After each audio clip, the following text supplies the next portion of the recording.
전문가 두 분 모시고 오늘 선거구 획정안에 대해서 조금 더 자세하게 풀어보도록 하겠습니다. 장성호 건국대 교수님 나오셨습니다. 네, 안녕하세요. 예, 김만음 원장님 나오셨습니다. 네, 안녕하세요. 자, 오늘 우선 이게 이렇게 갑작스럽게 원래 물론 늦었지만은 합의가 될 것으로 예상은 좀 됐었습니까? 예, 막다른 골목에 몰렸다고 봅니다. 지난 2014년 10월에 헌재에서 위헌 판결이 나서 사실은 12월 30일까지 한시적으로 합헌 판결을 내는 것이 선거구였는데 네. 1월 1일부터 지금까지 무법천지 상태로 여야가 이것을 밀고 당기는 어떤 정략적인 차원에서 접근을 했다고 봤을 때 네. 정말 국회에서 헌재의 어떤 판결을 위헌으로 받아들이는 그 판결을 무시하는 그런 어떤 갑질의 행태를 보였다고 봅니다. 지난 19대 총선에서도 49일 남긴 2월 27일 날 선거구가 확정이 됐는데 네. 그거보다도 4일이 늦은 45일 전에 선거구가 획정됐다는 것은 정말 우리 국회가 어떤 정치 발전에서 선진화법이라는 것 때문에 물론 그런 이유도 있겠지만 그럼에도 불구하고 여야가 어떤 법을 지키는 입법부라기보다도 그리고 법을 만드는 입법부라기보다도 자신들의 어떤 당리당략적인 측면이 상당히 강하지 않았나 이렇게 보는 것은 총선이 끝나고 바로 대선 국면에 있기 때문에 여야가 총선보다는 대선에 어떤 신경을 쓰고 이렇게 서로 정쟁 차원에서 선거구 협정도 이렇게 뒤로 미룬 것이 아닌가 그렇게 생각을 합니다.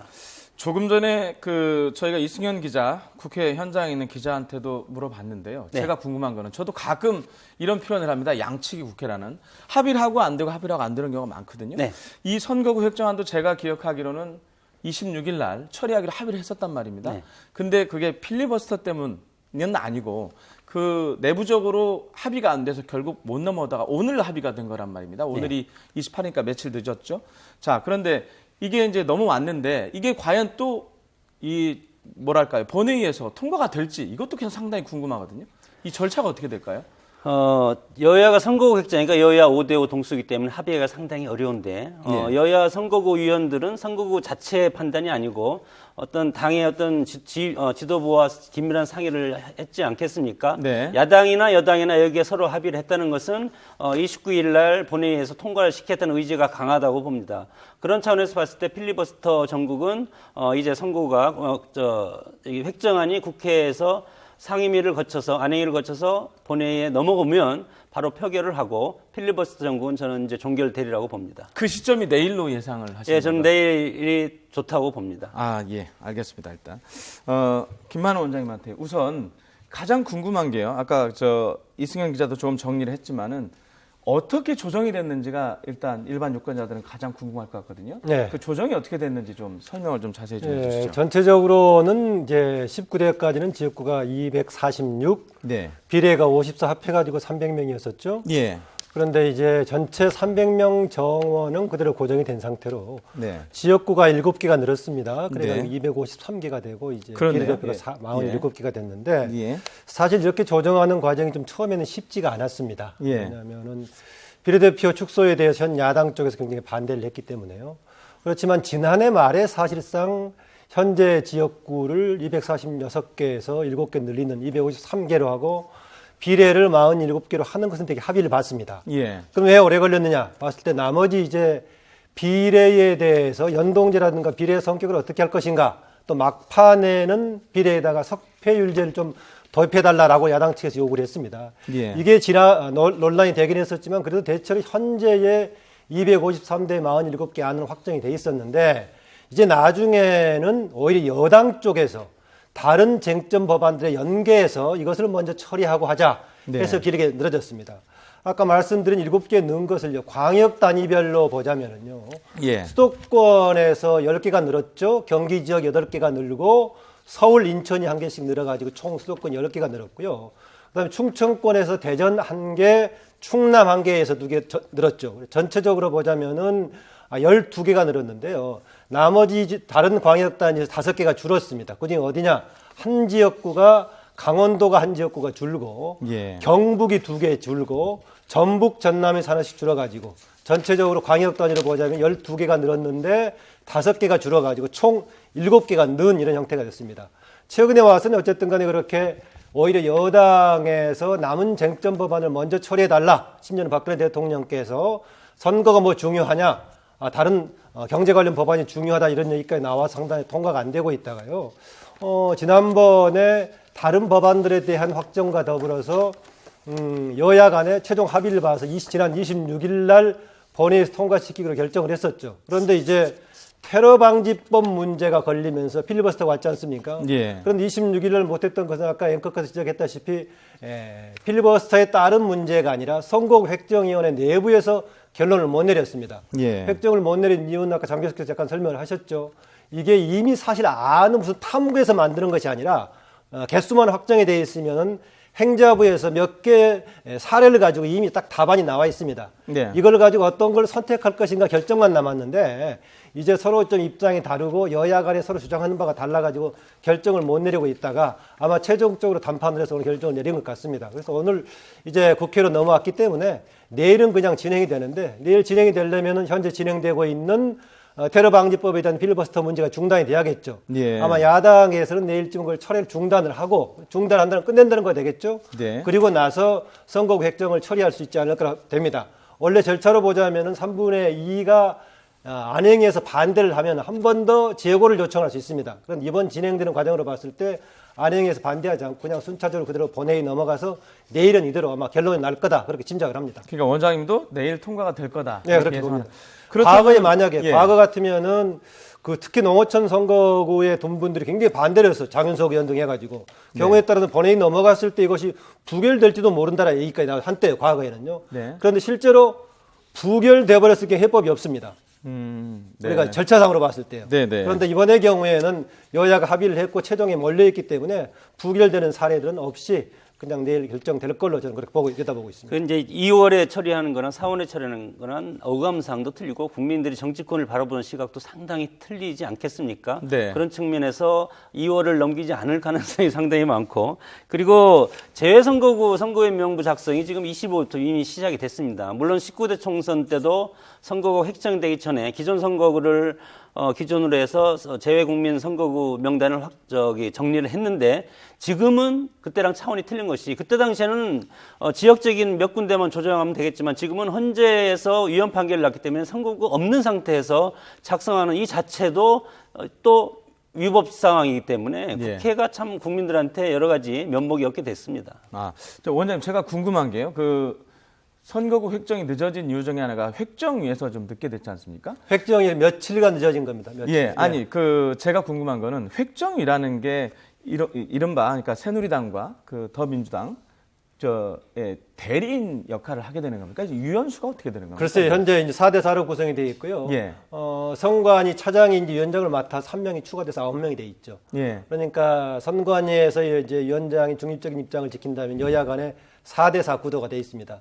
그래서 여야 예. 대립이 거기에다가 이제 선관위 쪽이 어느 한쪽 손을 들어주면 과반은 만들 수가 있겠는데 네. 현재 결정을 3분의 2 이상으로 하게 돼 있어가지고요. 네. 그대로 여야 간에 만약에 정파성을 띠게 된다면은 반복이 돼가지고 국회에서 만약 이해관계가 정리가 안 되면은 선거구 획정위원회에서 그대로 반영돼서 그게 재생산될 가능성이 있습니다.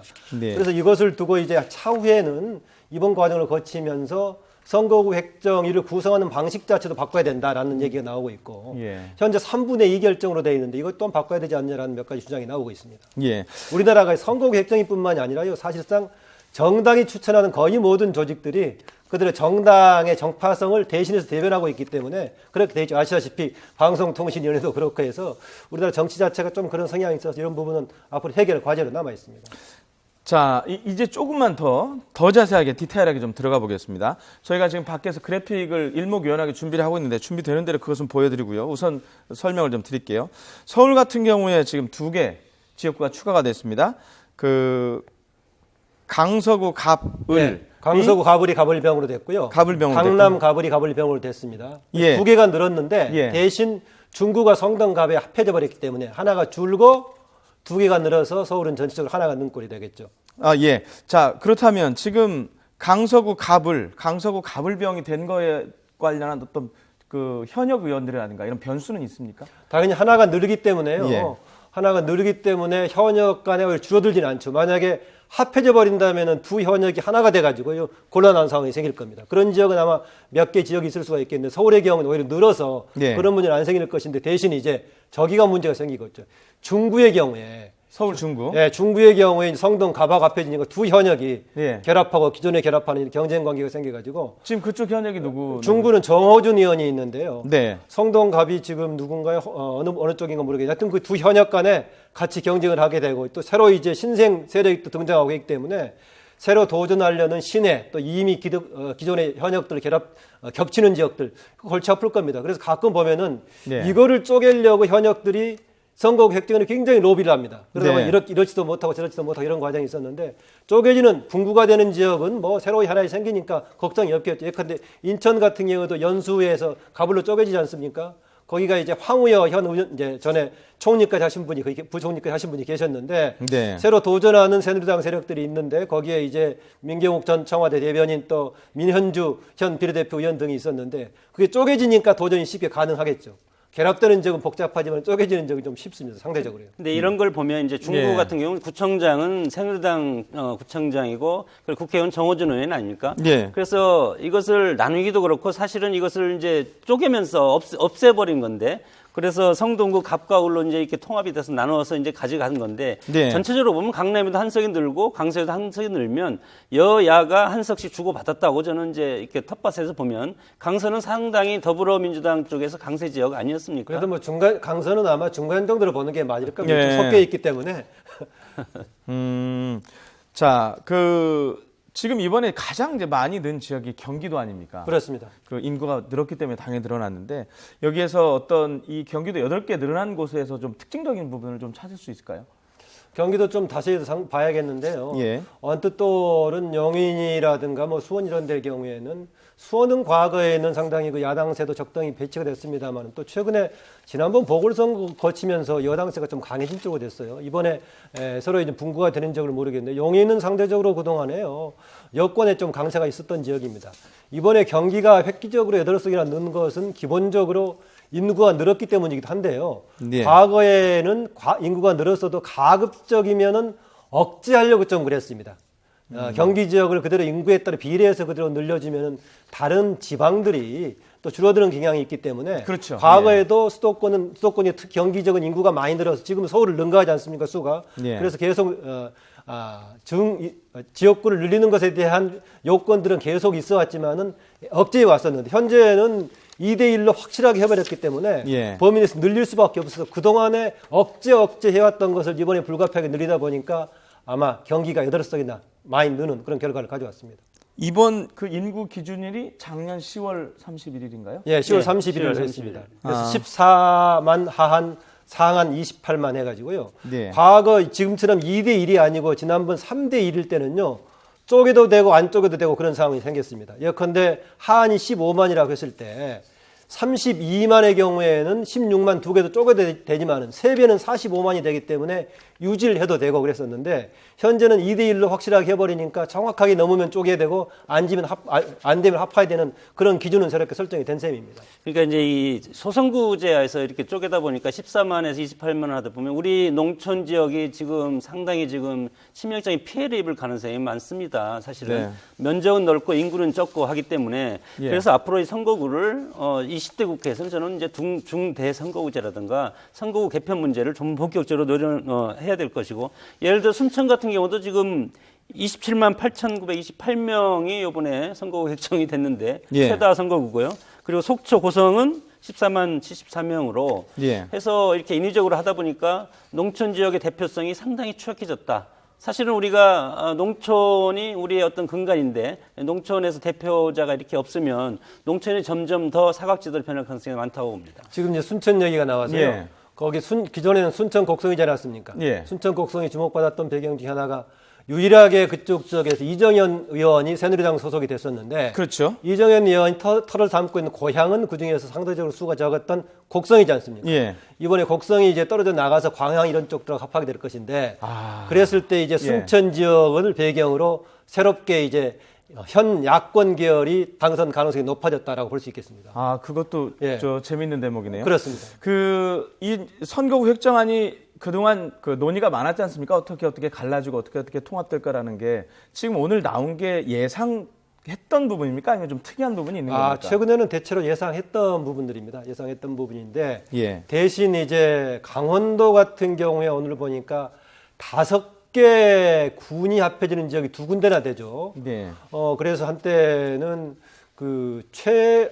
지역별 고려를 해가지고 구는 4개 정도만 구성하면은 인구가 미달되더라도 농어촌 지역구라고 해가지고 특별 사항을 두자라는 게 이제 농어촌 지역구 의원들이었었는데 그런 기준은 새롭게 예외적인 사항은 도입이 되지 않고 선거구 획정 기준이 인구만을 기준으로 최종 결론 났다라고 볼 수 있겠습니다. 농어촌 여야 지역 의원들이 모두 모여가지고 인구 기준으로 하나 원칙을 삼되 농어촌 지역은 너무 그러니까 지금 나왔다시피 5개나 합해져 가지고 두 군데 이상 이렇게 단일 선거구를 만드는데 이것은 너무나 문제다 해서 시군이 4개일 경우에는 인구가 미달되더라도 봐주는 쪽으로 하자 했었는데 그것은 반영이 되지 않고 인구를 기준으로 해서 5개가 합해지는 여러 군데 지역이 생길 것 같습니다. 이제 그렇게 하다 예. 보니까 이제 지리적 특성으로 이제 행정구역 단위로 이렇게 나누다 보니까 문화적인 특성을 소외시킬 수 있고 문화적으로 상당히 이질적인 지역을 같이 합해놓으니까 이것이 기형적인 게리맨더링이라고도 볼 수 있습니다. 예, 장성원 교수님, 김만원 원장님, 오늘 250개 선거구 획정안 53개. 예, 253개. 그러니까 정리를 최종적으로 하자면 16개가 분구가 됐고 9곳이 통합이 됐고요. 5곳의 선거구가 구역 조정 그렇습니다. 과정을 거쳤다는 소식 그 두 분과 함께 알아봤습니다. 계속 이어지는 시간에 이 소식은 오늘 아주 중요한 뉴스라서 저희가 계속 분석을 해드리고요. 고맙습니다. 다음 순서를 좀 진행해야 되기 때문에 죄송합니다. 네. 예.